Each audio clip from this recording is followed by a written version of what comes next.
What's going on, guys? We are back tonight with another showcase video for you, and I got some more crazy theories to unleash on you guys. This is gonna be sweet. I bought this book and did some reading, and it's just a cool story. I kind of want to tell it, so that's what we're gonna do tonight.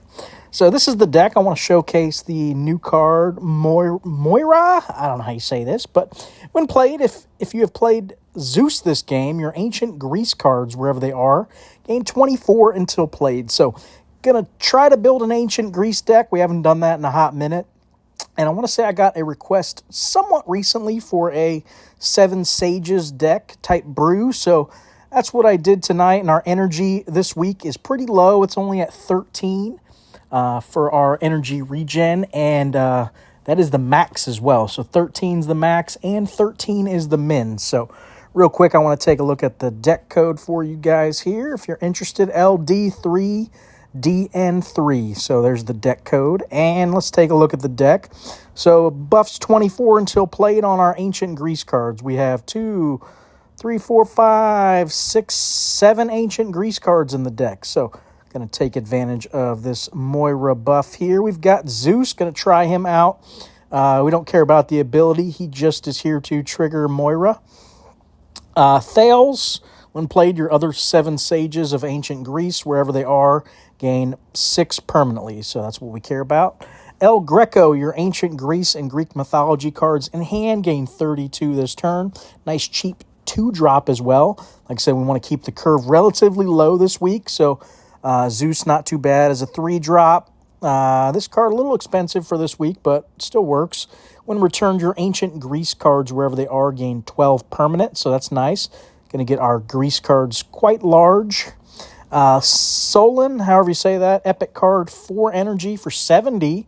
When playing any of our other 7 Sage or any other 7 Sages cards in your hand, gain 10 this turn, and if you're winning the round, this card loses 40 until played. So we got to keep an eye on that. Try to time that a little better for us, hopefully. Periander, and played your other 7 sages of ancient Greece in hand, gain 10 this turn. If you won the turn, your ancient Greece cards, wherever they are, gain 10 until played, and we don't care about the rest. Pittacus, when played, your other 7 sages of ancient Greece cards in hand, gain 10 this turn. When drawn, gain 9 for 2 turns. We are rocking monuments in this deck, so we got the 9-9 split here for history and arts and culture. We've got, that's going to give us 18 for 3 turns on our whole deck. Bias, when played, your other 7 sages of ancient Greece in hand, gain 20 this turn, so nice 2-drop as well. Cleobulus, when played, your other 7 sages in hand, gain 10 this turn, so that's it for the ancient Greece. Rocking now for cards of arts and culture just to basically finish off the deck. We went for cards that are on curve, nice and cheap. So Hell, good one. We're probably going to be losing some early rounds, so this card's going to help us make a little comeback. Same with Dickens, nice little comeback card as well. Get that 35 permanent after round 3. 100-meter sprint. I always like this card for low energy weeks, and I don't play it enough, so I figured let's show it off tonight for those of you that haven't really seen this card in action. I think it's better than most people think for a 1-drop. You can't really beat the energy output it's doing. If it is the first turn around, your cards, wherever they are, gain 10 for 2 turns. So really you're getting 70 power for only 1 energy, which is pretty decent. Confucius, when drawn, your 7 sages of ancient Greece cards, wherever they are, gain 21 until played, so nice for our Greece cards there. Anubis, just a strong card at a nice cheap cost here. Going to get that 20 permanent power. Same thing for Archangel, just nice cheap strong card. When played, 2 random cards in hand get 25 until played, and then another random card in hand gets 30 perm. And finally, just a fun card to add to the deck here to kind of round out. We didn't have a hold card really in hand, so I said, let's try out Rabbit's Foot. We ain't done it in a while. So the start of each turn, this card loses 12 perm. And a random card in your hand is going to get 12 perm. Start buffing up some of our other cards while we go. But all right, let's get to it. And let's get chatting, because you guys know I love chatting. So here's what happened, right? So I don't know, I was scrolling around somewhere and I spotted this book. And I started reading reviews, and everybody was like, man, this is the greatest book I've ever read. Not really, but, there's a few reviews like that. And I was like, man, what is this book? And it's has to do with, so there's this lure about Roswell, right? And the crash at Area 51, all that stuff.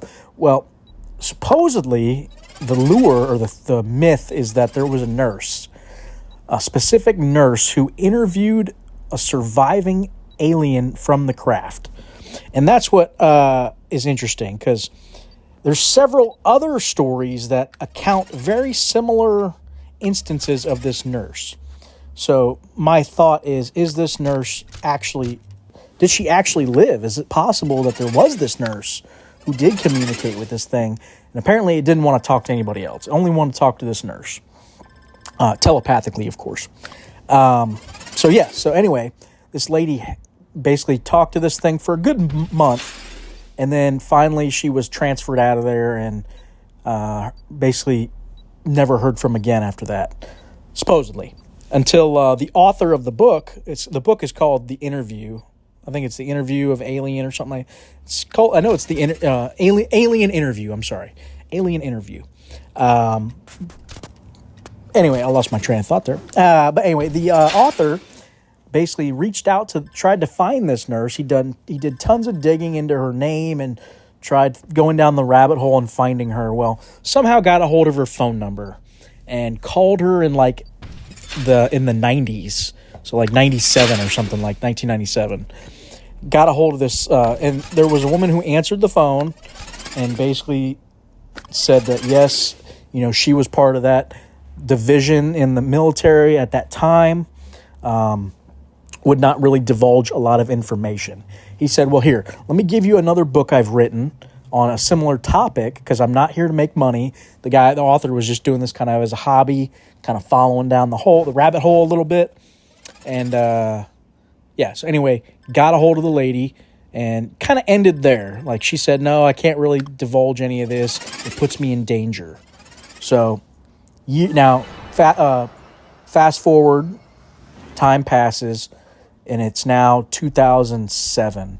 He gets a package in the mail. He had sent this lady his book and never heard from her again, basically, after this 20-minute phone call. And then now fast forward 2007, he receives a package in the mail. So to preface, he even says in this book, that he's not sure if this is a setup, if this is real information. Like I said, he had a conversation with the supposed lady in 1997, and then 10 years later? 2007? Yeah, 10 years later, he gets a package in the mail. And it's postmarked for Ireland or something, where she supposedly moved to. And right before she died, she said, I want to get this off my chest. I have nothing left to live for. Let's go ahead and release this information now. So that's what she supposedly did. So that's why I wanted to preface this with, we don't really know for sure if this is true, because this guy just now randomly receives a package in the mail 10 years later. So the package contained all of her handwritten notes from the interview with this alien, and it contained some of her thoughts that she had typed up in regards to what she had talked about with it, and kind of different things. It was in no particular order. A lot of the stuff wasn't dated in any order, so the author supposedly had to piece this together in the best way that he could to make sense of it, and that's what he did. So basically, what's crazy about this is after she spoke with the alien, it basically started telling her the history of the planet. And the book answers, which is really neat to me, is it answers questions that humans have always wanted to know the answers to. What's our purpose? What is the reason we're on this planet? What is the universe? How was it created? What is the purpose of all this? And it's really neat because this book answers all of that.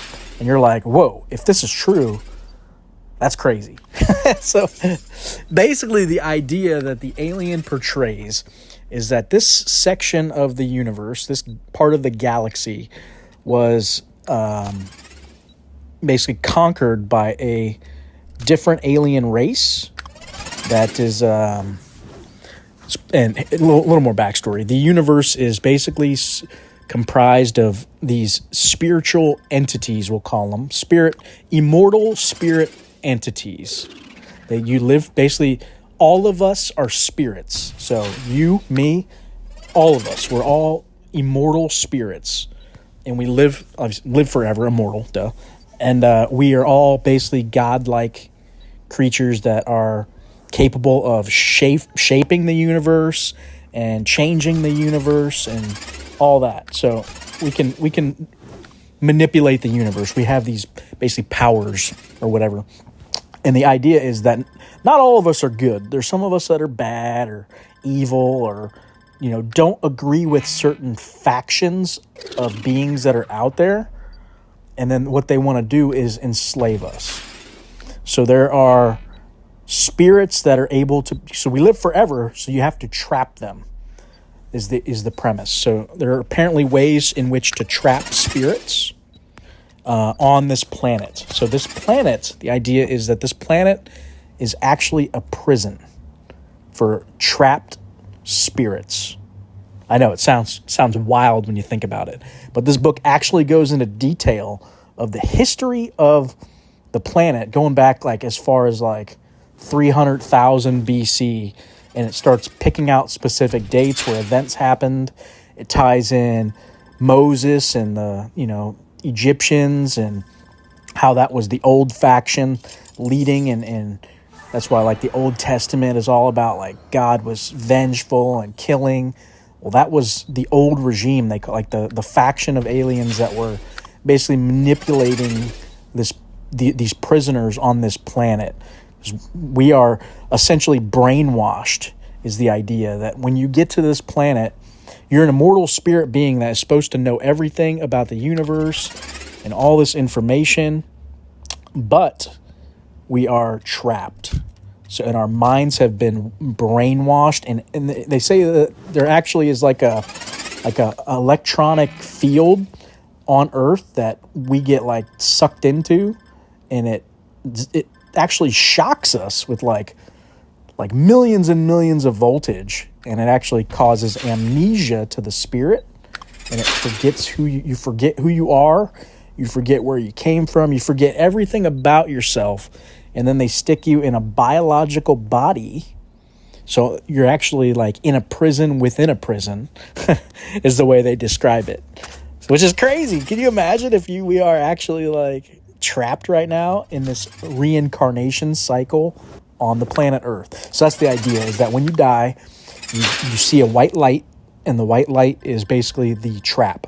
So you're going to go into the white light, and then that is going to be where you get, your spirit's going to get shocked, and you're going to get re-amnesiaed, I guess you could say, to where you forget your life you just lived, and they're going to jam you back into a biological body and send you back.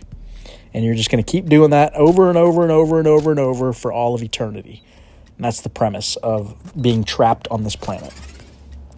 Which is an interesting theory, because I've always wondered why we can't remember anything, outside of this life. If there are multiple lives, if we are eternal beings, why can't we remember anything? Maybe that's why. Maybe they've purposely wiped our memories. It's crazy. Crazy to think that. That is a possibility.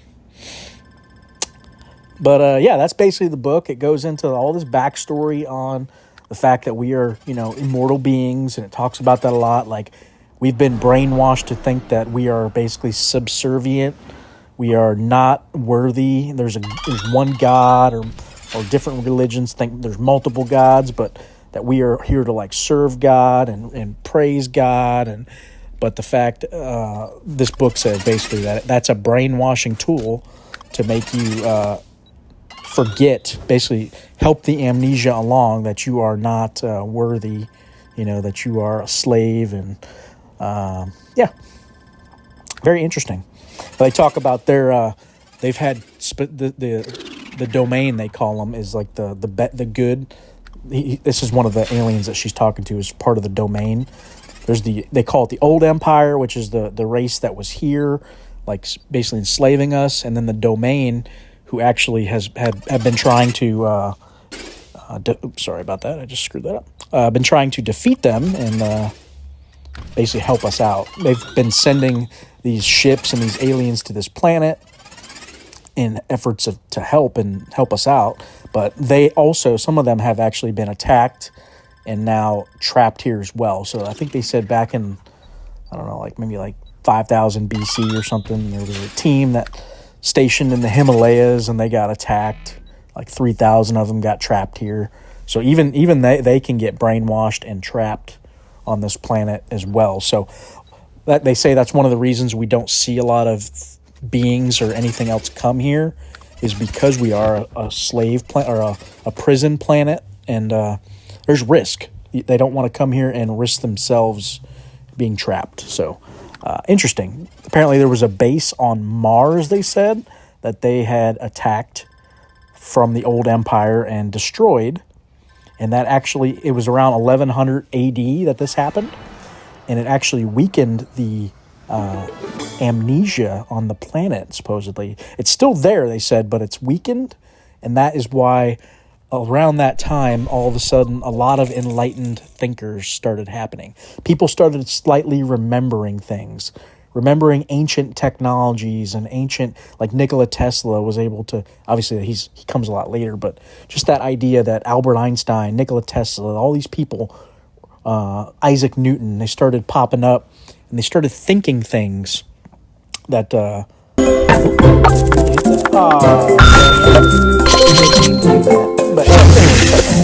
started thinking things, coming up with ideas. That's because they started remembering. They started remembering other things they've seen. And they said that a lot of the prisoners on this planet were either evil, and that's why there's a lot of war on the planet right now, is a lot of evil spirits have been trapped here. And then a lot of free thinkers, philosophy, artists, musicians, anything that's pushing different agendas than the old empire supposedly was against them, and different things. Basically, they trapped these people here all in this conglomerate, or not what's the word I'm looking for? This basically ghetto, or I don't know how to best describe it, but very interesting. They basically say that Earth is the real hell. Like this, if you want to describe hell and you look throughout the universe, they said this is probably the closest thing to it, which is crazy. Like we're actually could be living right now in actual hell and we wouldn't even know it. How crazy is that?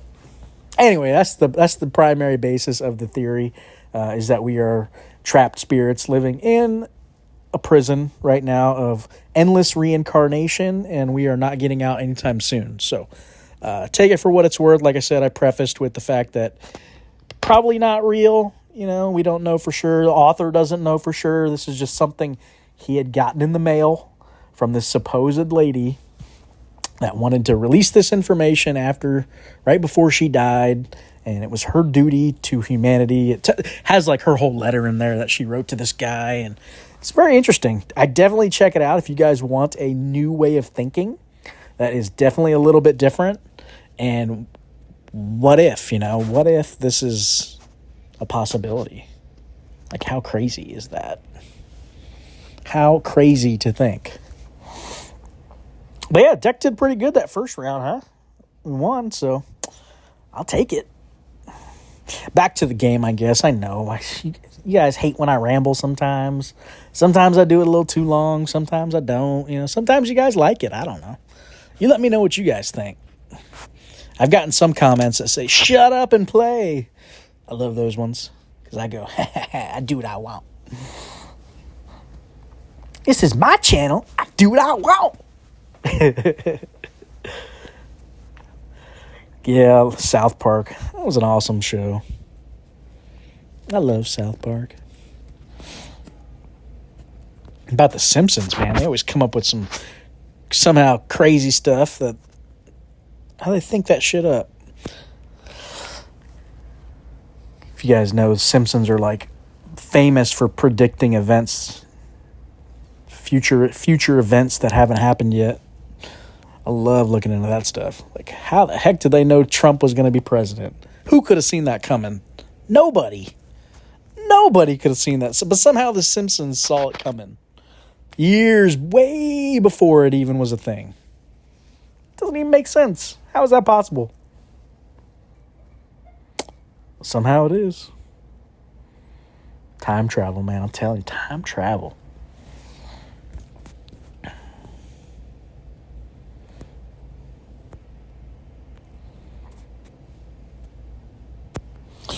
All right, I think we got this round. Maybe. Yep, got it. Unfortunately, hell is not active yet, except on Earth, you know what I'm saying?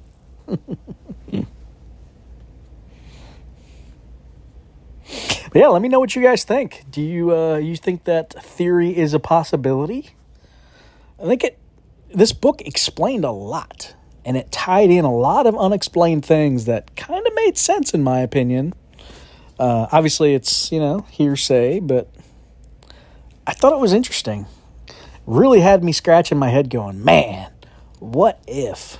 And I'm not done with it. I'm only probably like 3/4 of the way through. But I'm excited to, when I'm done playing here, to go pick it back up and finish it. Because it is, it's one of them books I cannot put down. It's really shaking the core of me and kind of making me question life, I like those kind of books that just kind of add a new way of thinking. Something different here is going on.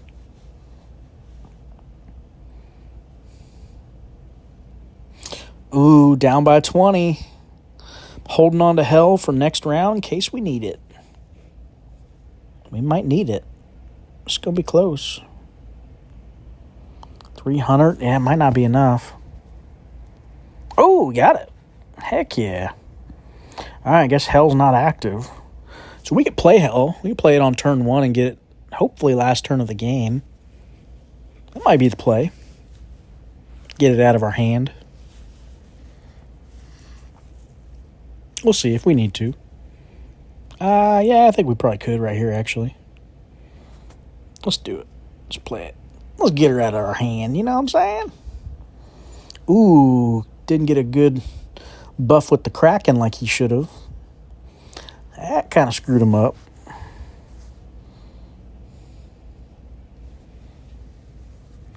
Be nice to win right here, and we don't have to worry about that last round. Ooh, Dickens coming in clutch. Okay.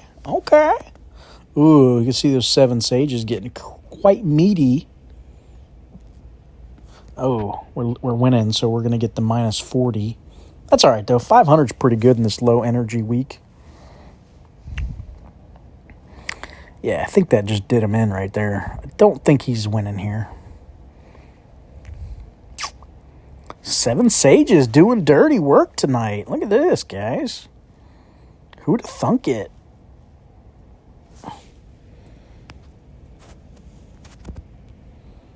$330. Yeah, he ain't. No way he's dropping 600 here. No way. No way, Jose. Got him. All right, guys, that's the deck. Hopefully you enjoyed, and I hope you enjoyed my crazy theories. Just let me know in the comments if you guys want me to shut up. I'll read it and just laugh and then not do it. But, I like to hear, But hopefully you enjoyed and hopefully you like the theories because I think it's fun and I like to chat, I like to get you guys thinking. I think it's fun. Don't know what to believe, It's that's why it's a theory. But it's a cool theory, I think. Let me know what you guys thought. As always, have a good night. Thanks for watching.